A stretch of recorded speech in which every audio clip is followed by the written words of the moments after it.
Bonjour à tous, dans cette vidéo je vous propose la question 8 sur le logarithme du concours Access 2017, épreuve raisonnement mathématique. Donc là on considère la fonction dont l'expression est 5 ln de x divisé par racine carrée de x. Donc première question intéressante, une dérivée. Ensuite on va résoudre une équation et on regardera les tangentes. Donc on est parti, je vous rappelle le principe, 4 items ABCD, à chaque fois il faut dire si c'est vrai ou faux. Donc première étape, on va dériver cette fonction. F de x se présente sous forme d'un quotient. C'est le quotient donc de u de x égale 5 ln de x par le dénominateur racine carrée de x. Donc deux fonctions, pas si simple que ça à dériver. Donc il faudra u' et v'. Alors pourquoi il nous faut u' et v'? Parce que je vais utiliser la formule de la dérivée d'un quotient, u sur v, c'est u' v moins u v' sur v carré. 5 fois ln de x, donc c'est 5 fois la dérivée de ln, c'est-à-dire 5 fois 1 sur x, la dérivée de ln c'est 1 sur x, et donc ici ça fait 5 sur x. Racine carrée, ça c'est du cours, c'est 1 sur 2 racine carrée de x. J'applique donc la formule, alors je peux dériver partout où u et v sont dérivables, et où v est différent de 0, donc ici c'est bon, on est sur r plus étoile, donc la racine carrée existe et elle est différente de 0. Donc là, j'aurai donc u'v, donc 5 sur x fois racine carrée, moins uv', donc 5 ln de x sur 2 racine carrée de x, divisé par v carré. V carré, c'est la racine au carré, c'est donc x. On va mettre le numérateur au même dénominateur, loin d'être évident, ça c'est des questions très techniques. Donc ici, dénominateur commun, on a un 2 ici qu'on n'a pas là, donc je multiplie déjà le premier par 2. Donc ça me fera 10 fois racine carrée de x. Et ensuite, ici, ça veut dire que maintenant j'ai 2x sur le premier. Oui, c'est comme si ici j'ai multiplié par 2 en haut et en bas. Et là, pour avoir 2x, il faut que je multiplie par racine carrée en haut et en bas. Et racine carrée fois racine carrée, ça fera donc x. Ça me donne donc la première 5 fois racine carrée de x fois ln de x. On ferait bien attention ici, c'est des multipliés, pas des x. Et divisé par 2x sur x. Alors, c'est loin d'être facile, parce que maintenant, on a donc là-haut 10 racines carrées de x, moins 5 racines carrées de x, ln de x, sur 2x, multiplié par l'inverse de x, parce qu'on divise par x, donc ça fait par 1 sur x. Bilan, on a donc 10 racines carrées de x, moins 5 racines carrées de x, ln de x, sur 2x. Est-ce sur 2x et x là sur 2x carré. C'est pas ce qu'on nous donne. Est-ce qu'on peut simplifier? Au numérateur, on peut factoriser par 5. Ça nous rapprochera un peu de notre objectif. Donc ça fait 5 fois quoi? 5 fois donc racine carrée de x. Alors on peut factoriser par la racine carrée aussi. Donc on va mettre 5 racine carrée de x en facteur. Donc ça fait 2 moins ln de x. Ça c'est pas mal parce que c'est presque ce qu'on a dans les parenthèses. Divisé par 2x au carré. On peut simplifier. Alors x carré, c'est x fois x. Vous allez voir, ça c'est assez technique, donc je vais aller doucement. Ici 2 moins ln de x sur, ici 2x fois x, et ici racine x. On va pouvoir simplifier, parce que ici, vous pouvez transformer un des x en, je vais faire vraiment doucement, vous prenez un des x et vous le transformez en racine carrée de x, racine carrée de x. Voilà, ce qui fait que vous allez pouvoir simplifier un des x qui est en haut, un des racines carrées de x qui est en haut, ici avec un de ceux qui est en bas, qui sont en bas, et il vous reste 5 fois 2 moins ln de x sur 2x racine carrée de x. On a presque donc ce qu'on nous propose, mais dans la parenthèse, vous voyez que c'est dans l'autre sens, donc la proposition qu'on vous fait est fausse. On trouve l'opposé. Ça, c'est pour ceux qui auraient fait par exemple uv' moins u'v, au lieu de faire u'v moins uv'. Il y a une autre méthode pour trouver ça un tout petit peu plus rapide. Je vais l'indiquer, c'est quand je mets au même dénominateur. Donc je vais repartir beaucoup plus tôt et on va changer la mise au même dénominateur. Ce que je vais faire, c'est que je vais séparer tout de suite la fraction en deux. Ça m'évitera de me traîner ce x là. Donc on a 5 racine carrée de x sur x fois x, donc xx, moins 5 ln de x sur 2x racine carrée de x. Ici, avant de mettre au dénominateur, je vais simplifier. Et là, vraiment, je vais répéter ce que j'ai dit tout à l'heure. Racine carrée de x sur x, ça fait 1 sur racine carrée de x. On peut simplifier comme ça parce que x, c'est racine carrée de x fois racine carrée de x. Ça veut dire qu'ici, mon premier terme, c'est donc 5 sur x racine carrée de x. Et ici, 5 ln de x sur 2x racine carrée de x. Donc c'est presque au même dénominateur, il me manque juste le 2 ici. Donc si vous voulez mettre tout sur 2x racine carrée de x, il suffit de multiplier ce 5 par 2, ça donne 10 moins 5 ln de x. Et en factorisant par 5, on obtient 5 fois 2 moins ln de x sur 2x racine carrée de x. Ce n'est pas ce qu'on trouve c'est l'opposé. Donc je répète, cet item est faux. Réponse suivante. Item B, l'équation e de x égale moins 5 est équivalente à l'équation x égale 1 sur e de x puissance 1 demi. Alors, je vais rappeler quand même ce que ça signifie équivalente. Deux équations sont équivalentes si et seulement si elles ont les mêmes solutions.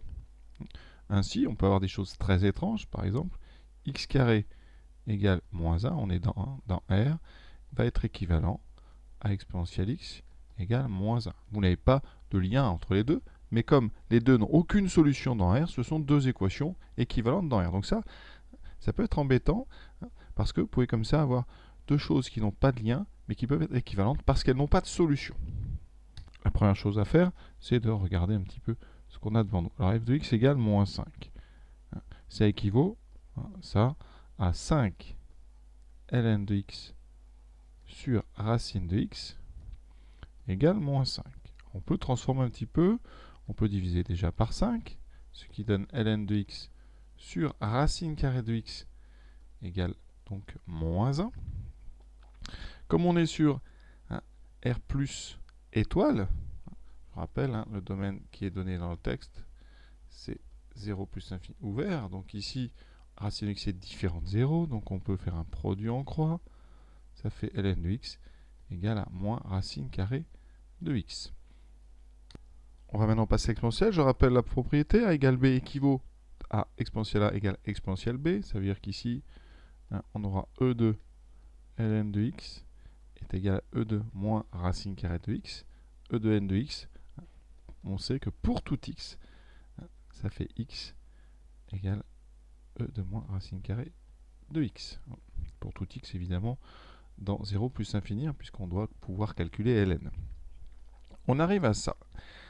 Qu'est-ce qu'on nous propose, nous? On nous propose une division ici, donc on va regarder aussi cette division. Qu'est-ce que c'est que ce 1 sur exponentielle 1 demi?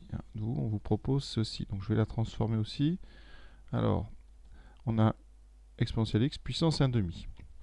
Donc ça, puissance 1 demi, c'est tout simplement racine carrée de exponentielle x. Et donc, nous, on a un petit lien comme ça ici, vous voyez? E de moins racine de x, c'est aussi 1 sur e de racine de x. Donc là, on a deux choses qui se ressemblent beaucoup. Dans le premier ici, la racine carrée est à l'intérieur de l'exponentielle. Dans le deuxième, elle est à l'extérieur.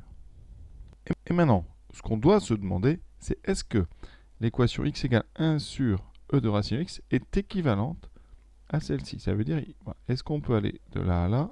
Est-ce qu'on peut revenir? Voilà. C'est pas parce que des choses ont des formes un petit peu différentes qu'elles ne sont pas équivalentes.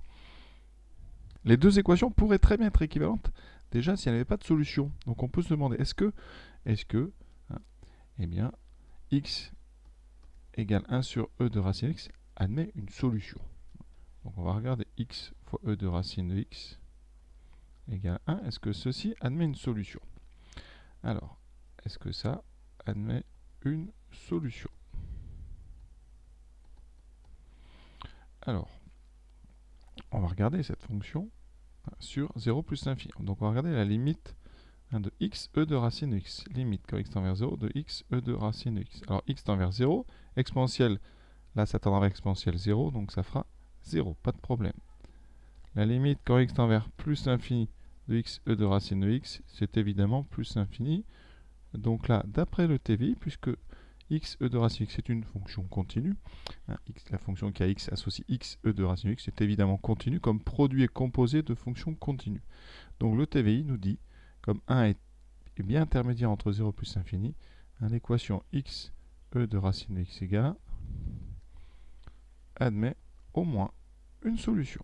Là, on est vraiment sur la précision, au moins une solution. Hein. Évidemment, le jour du concours, hein, on n'a pas le temps de faire tout ça. Non, mais là, je vous explique vraiment les tenants et les aboutissants de cette question qui est très difficile. Alors, maintenant qu'on sait que cette équation de gauche admet au moins une solution, on va essayer de la trouver en utilisant l'équivalence ici. Donc, s'il y avait équivalence, qu'est-ce qu'on aurait? On aurait 1 sur e de racine de x qui est égal à 1 sur racine de e de x. Qu'est-ce que ça donne? On fait un produit en croix, racine de e de x serait égal à e de racine de x. Alors là, on peut mettre au carré pour enlever les racines. Pas de problème, ça reste une équivalence, tout est positif, ça ferait e de x égale e de racine de x au carré, donc e de 2 racines de x. Et d'après notre propriété, sur l'exponentielle, ça donnera x égale 2 racines de x. Quand est-ce que x vaut 2 racines de x? Alors, on peut tout mettre à gauche, ça fait x moins 2 racines de x égale 0. Et là, vous pouvez factoriser comme x est positif strictement par racine carrée de x. Ça donne racine carrée de x égale racine de x moins 2. Là, on est sur du haut niveau. On a une équation produit nul. Donc, produit nul, ça veut dire que soit racine carrée de x égale 0, ce qui est impossible, puisqu'ici, on est sur 0 plus infini ouvert en 0. Donc, impossible. Ou racine de x égale 2. Alors ça, c'est possible en mettant au carré. Comme x est positif, ça fait x égale 4. Donc, on a seule solution possible, c'est x égale 4. Donc, x égale 1 sur e de racine admet au moins une solution. Et ici, pour qu'il y ait équivalence, il faudrait que ça soit cette solution, que ça soit x égale 4. Je le rédige pour avoir l'équivalence. Donc, ici, bleu, la seule solution possible, c'est x égale 4. Alors, est-ce que x égale 4 va fonctionner? D'accord? Donc, je regarde. Je vais donc calculer 1 sur e de racine carrée de x pour x égale 4. Et voir si ça me donne ici.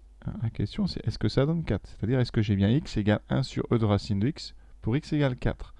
Alors, 1 sur e de racine de 4, ça donne quoi? Ça donne 1 sur e carré. Et 1 sur e carré, eh bien, on sait bien que c'est plus petit que 1. D'accord?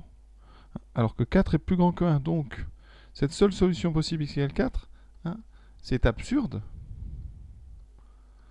Car 4 n'est pas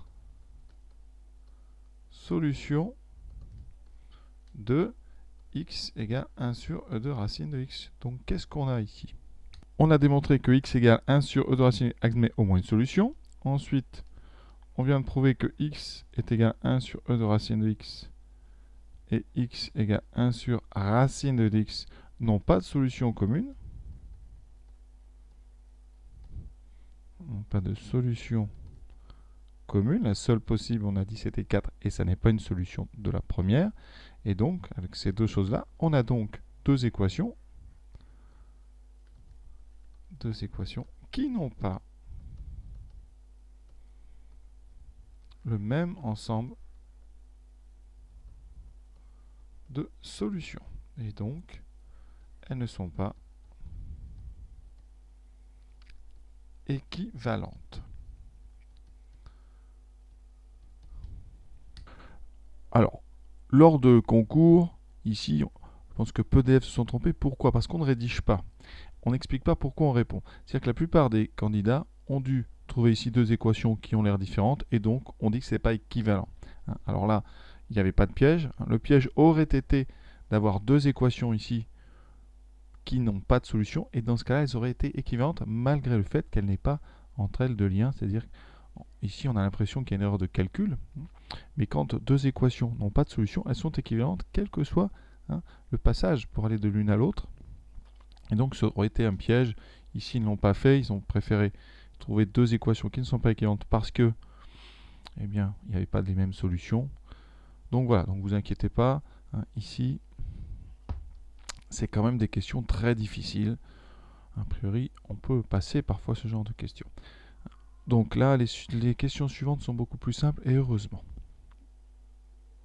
Et là, contraste avec la question précédente très subtile, même trop difficile. Ici, une question trop facile. Une équation de tangente au point I. Le point I, c'est le point du repère. Donc, xi, c'est égal à 1. Donc, cette tangente, elle a pour équation f' de 1 fois x moins 1 plus f de 1. On a juste à calculer f de 1 et f' de 1. Donc, f de 1, ça fait 5 ln de 1 sur racine de 1. ln de 1, c'est 0, ça fait 0. Déjà, là, c'est cool. Il reste maintenant f' de 1. Alors, ma dérivée, je l'ai encore en haut. C'est 5 fois 2 moins ln de 1 sur 2 fois 1 fois racine de 1. ln de 1, c'est 0. Il me reste 10 sur 2. Il me reste 5. Conclusion, la tangente, ici, alors, elle ne s'appelle pas T0, elle s'appelle juste T. C'est T1 d'ailleurs. Ici, c'est Y. Et donc, f' 5 fois x moins 1.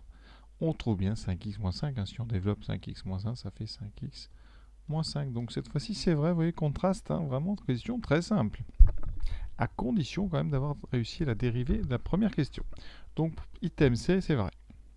Item D, maximum de f. Alors là, eh bien, on va étudier la dérivée, son signe pour les variations de f. 5 fois 2 moins 2x sur 2x racine x. Alors là, on est sur un concours, donc il faut aller vite. Le dénominateur, vous voyez bien, c'est strictement positif. On est sur R plus étoile, donc il faut le signe de 2 moins ln. Alors, 2 moins ln de x, quand est-ce que c'est strictement positif? Eh bien, quand moins ln est plus grand que moins 2. On divise tout par moins 1, ça fait ln de x plus petit que 2. On passe à l'exponentielle. L'exponentielle est croissante. Ça donne donc x plus petit qu'exponentielle au carré. Au bilan final de tout ça, f', c'est du signe de 2 moins ln, parce que tout le reste est positif. Donc, exponentielle 2 est important. C'est là où s'annule cette dérivée. Elle sera positive pour x inférieur. Donc ici, on a plus et moins. Ça veut dire que la fonction f est donc croissante, décroissante. On a donc un maximum pour x égale E2. La valeur de ce maximum, c'est donc l'image de E2, E carré. Je remplace donc dans f, ça fait 5 fois ln de E au carré sur racine de E carré. C'est quand même des exercices, on va dire, difficiles. Il faut être assez bon quand même pour s'en sortir.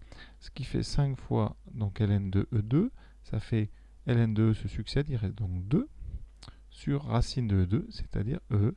Il reste donc 10 sur E. Effectivement, on a bien un maximum qui vaut 10 sur E, donc c'est vrai. Voilà donc pour cet exercice, cette question 8. Seul, on va dire bémol, cette question B un petit peu subtile sur l'équivalence de deux équations. Cette vidéo est terminée. Je vous souhaite une bonne fin de journée. À bientôt.